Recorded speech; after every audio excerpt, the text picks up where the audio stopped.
So we are almost there now. We have done all the pre-requirements, mostly actually the pre-requirements. There are still few pieces and bits that we still need to look at. And the main one will be the ADK, but also we have that problem with the TLS 1.2 that we still need to look at. So if I open here the documentation, the first one is the support for the ADK. And here it tells what version of Configuration Manager works with the version of ADK, because it's not every single version of ADK that we can just install. So here on the top, you can see here the versions of on this support for the Windows ADK in Configuration Manager. We can see here almost at the top of the page, we have a kind of matrix for the Windows ADK versions.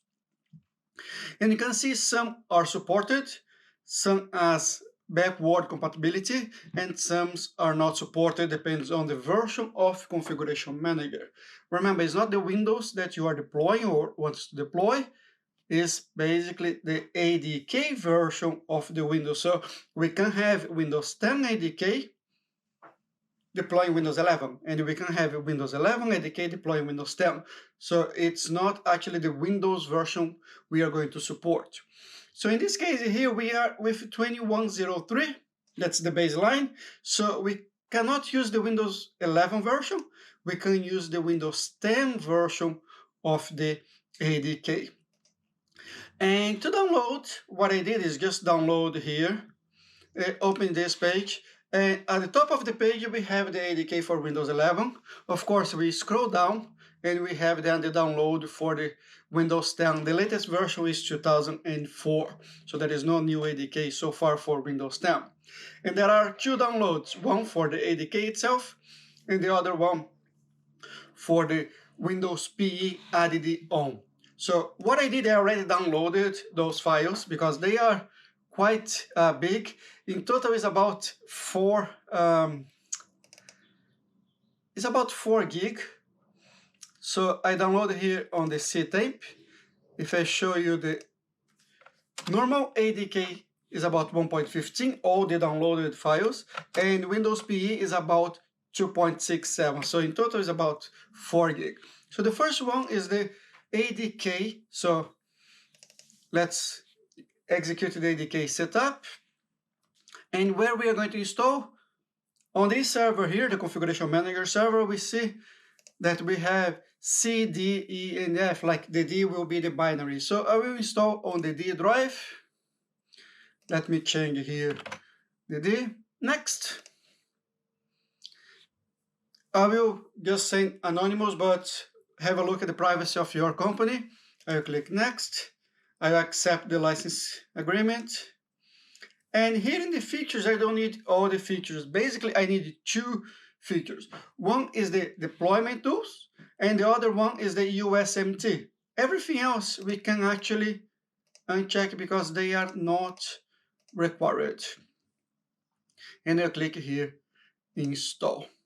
So the installation will not take longer, it's less than 5, it's really quickly.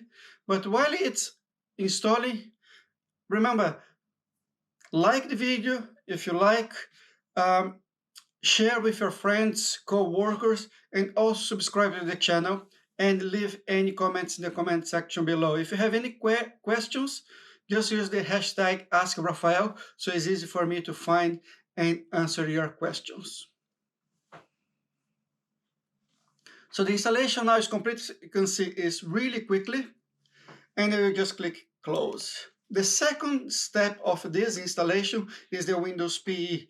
So I'm going to the Windows PE, where I download it, and execute the file. The first thing you notice is I cannot change the path because it's added on to the existing Windows PE. So I already know that I installed on the D drive. So I click next. Privacy, like the anonymous data. So I will just click next again. And I agree the license. And on the features, you can see here there is only one option, is the Windows PE. So I'm just going to click install. This installation does take a little bit longer, but should not take more than a couple of minutes anyway.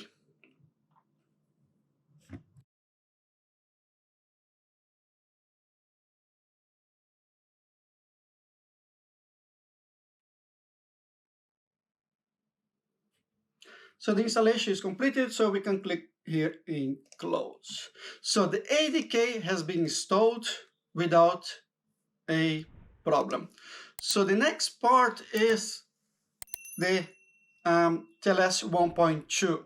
So there are lots of options here. So if we go to this, how to enable TLS 1.2, so we can see here for the configuration manager, mainly what we need to do is update the .NET to a supported version and also enable the strong cryptography. And if we go to the how to enable TLS on site servers in a remote system, we need to do two things. One is at the OS level, check if the protocol is enabled, and then later on enable the cryptography. So this is basically in the registry. So anything that we are going to do now is in the registry. And of course, we need to have .NET updated. The site server or Windows Server 2019 already have 4.7 .NET. So we know that the .NET actually supports, because the minimum would be 4.6 that supports TLS 1.2. So what we need to do now is on both Configuration Manager and SQL, we need them to enable the TLS 1.2. And for this is we need to use the registry. And basically I'm going to system, current control set, security, control, security providers, S channel, and here we have protocols. And here is where we are going to enable the TLS 1.2. So we just need to create a folder here, or a key, TLS 1.2, and the keys we need to use is disable by default,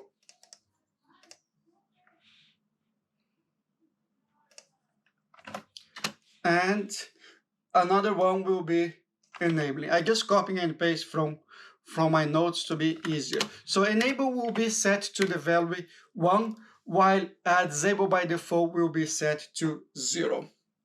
And the other thing we need to do is for the .NET framework. So if we go to software,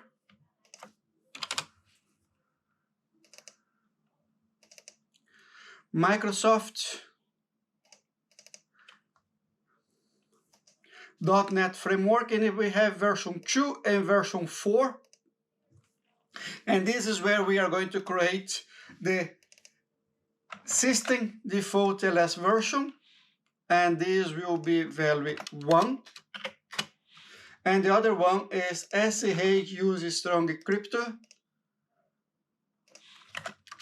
is also going to be value 1. So again, where I got all this from, so if you scroll down here on the .NET support, we can see here the registry keys we are creating, both 32 and 64-bit here, or 32 and 64-bit. And the other part that is the protocol, there is this KB here, KB 3135244. If you scroll not all the way down, but a little bit down, you're going to see here how to enable support for TLS 1.2. So we have the client inside. Actually, I forgot. Instead of I create on the root. So let me just go there and create on the right place. And then later on, I'm going to come back here to finish the 64-bit. So TLS and those two here needs to be on the... Actually, I'm going to use my script here. I have a PowerShell script to do this. I'll leave the script on the first comment, so it's going to be easier for you guys to to find. So the first one, let me actually put here on the notepad, and I'm going to see, I'm not just enabling the protocol for TLS 1.2, I also disabling the protocol from the other protocols, SSL 2, 3, TLS 1, and TLS 1.1. So it's quite simple PowerShell script.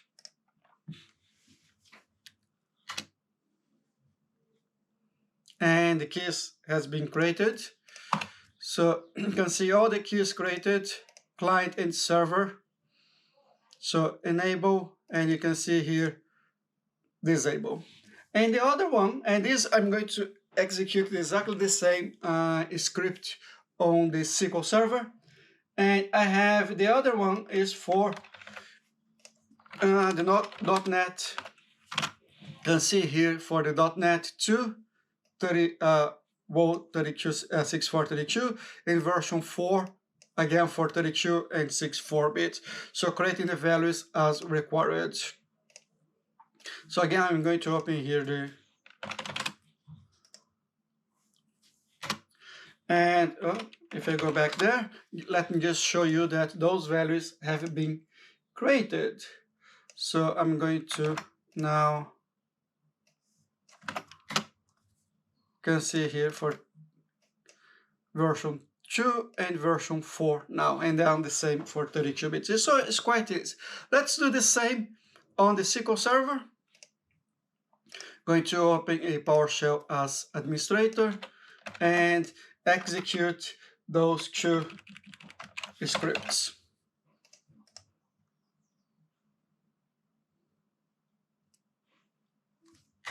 Okay. Now on the Configuration Manager, let's open the command prompt. Oh, sorry, as administrator. And I'm going to use the command line for the pre-requirement checks. So I already copy and paste here. So instead of going to the Z drive, I'm already put the whole command line here. So let's execute, and you can see here, first, there's a pending reboot. So yes, I did some installation, but let's forget about this pending reboot because I'm going to reboot the machines before we actually starting installing. And shortly, what we are going to see is there is no error anymore. All errors are gone.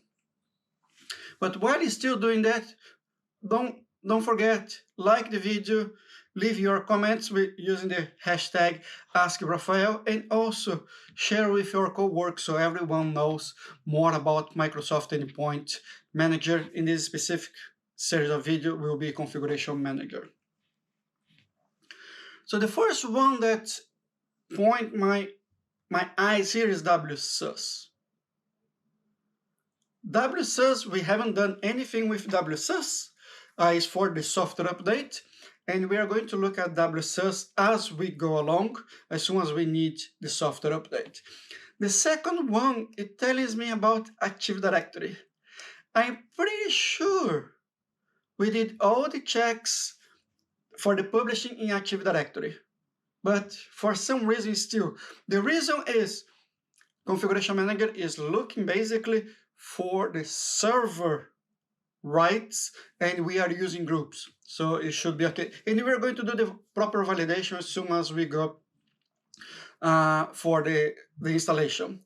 And the last one is still showing me the SQL Server native client, and we have here a link. So if you go to the documentation, and we can see here list of prerequisites for Configuration Manager check, and if I go to the native client, what Configuration Manager is actually telling us here is Configuration Manager, when you install a new site, will automatically install SQL Server native client. It's not there yet. It will install, but will never actually update. So we need to do the updates if required. And how do I know that? So if you will open the log. That's on the C here, the config prereq. I'm going all the way down, and then I'm going from down to up. So I'm going to search for native. And you can see here, I have the warning for the server 3. But if you go a little bit up, we can see here, checking, failed, and there is information that SQL Server native client is not installed. So that one is not a problem, because we cannot upgrade something that is not installed. We need to install, and right now it's just warning. So Microsoft is aware and will check this, so they should not put a warning if something is not there. So for us right now is everything is okay. The only thing we need to do is reboot this computer. I'm going to do the reboot, and on the next video, I promise you, we will start installing Configuration Manager. See you on the next one.